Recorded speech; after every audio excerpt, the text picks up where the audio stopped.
Pag-usapan pa natin ang issue sa impeachment trial ni Vice President Sara Duterte. Makapanayan po natin si dating Integrated Bar of the Philippines National President, Atty. Domingo Cayosa. Atty. Cayosa, magandang umaga po. Good morning, Igan. Magandang umaga po sa lahat ng nakikinig at nanonood sa inyo. Malaki ho ba significance sa impeachment process itong panunumpa ni Senate President Chis Escudero bilang presiding officer? Meron namang significance sapagkat ibig sabihin sinisimulan na nila. Pero parang symbolic lang daw. Ang sinasabi rito, constitute pero hindi convened. Ano ho ba dapat na resulta ng panunumpang yan? Dapat gawin na niya ang kanyang trabaho. I-convene na niya ang kanyang Senado and constitute it into an impeachment court. Hindi lang yung mga cosmetics na ganyan. Para mabuo na at matuloy na ang proseso at magampanan na nila yung tinatagya ng konstitusyon sa ligang batas. Opo. Na silang impeachment court at dinggin i-try ito forthwith. Pero itong walang delay as early as possible. Yung panunumpa niya bilang presiding officer, magtutuloy-tuloy na po at buhay na buhay po ang impeachment process. Dapat at sana. Yun naman ang nakatalaga sa ligang batas at sa jurisprudence at sa sariling existing Senate rules on impeachment. Opo. May drop schedule po si Senador Francis Tolentino na tapusin yan sa loob ng 19 na araw. Sapat bang panahon yun para sa buong paglilitis?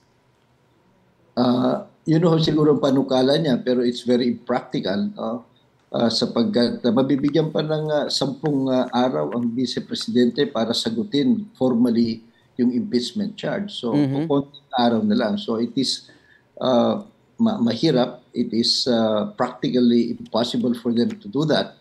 But huwag sila mag-alala. Gawin lang nila ang trabaho nila. Anyway, tatawid naman ito sa 20th Congress. So, ngayong nanumpa na si Senator Escudero bilang presiding officer at magko-convene po bukas ang Senado bilang impeachment court, yun nabanggit niyo po ay legal nang makakatawid mula 19 hanggang 20th Congress itong impeachment process?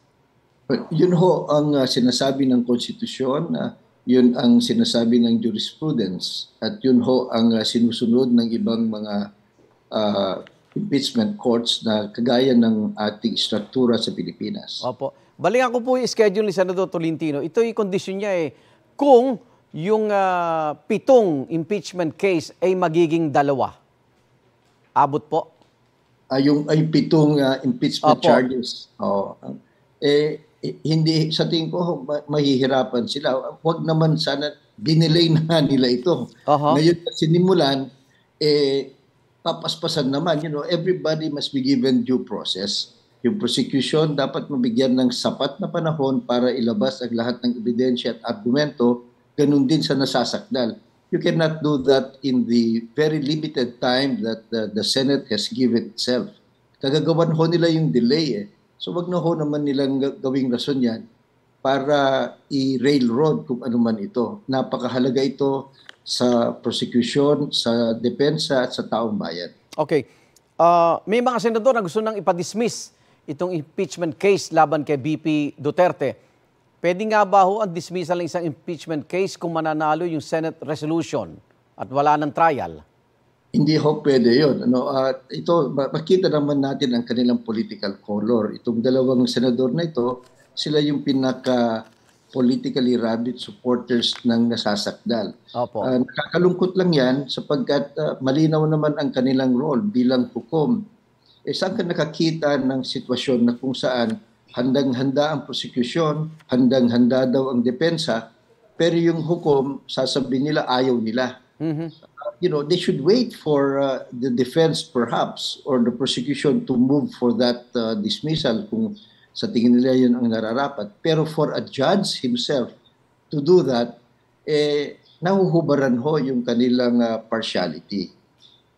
Meron bang kaso na pwede mag-inhibit pag ganyan na po ang political color?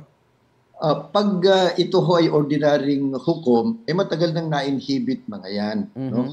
Pero ito kasi, impeachment court, it is a class by itself, may halong politika. Opo. Wala nang specific rule ang Senado for inhibition. Di ba?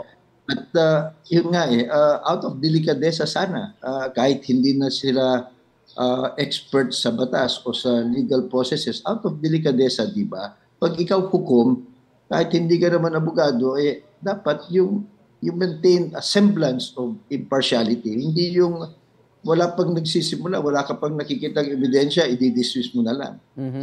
Okay, mamaya po manunumpa na, Atty. kayo sa bilang impeachment judges yung mga senador. Magiging judge pa ba yung 6 na patapos na ang termino sa June 30? Opo, magiging judge pa rin sila. After their term, yung papalit sa kanila, manunumpa din at papalitan sila. Pero tuloy yung proseso, hindi tama yung reset na opinion. Okay, maraming salamat dating IBP President Atty. Domingo Cayosa. Ingat po. Maraming salamat. Magandang umaga po sa lahat. Igan, mauna ka sa mga balita, mag-subscribe na sa GMA Integrated News sa YouTube para sa iba't ibang ulat sa ating bansa.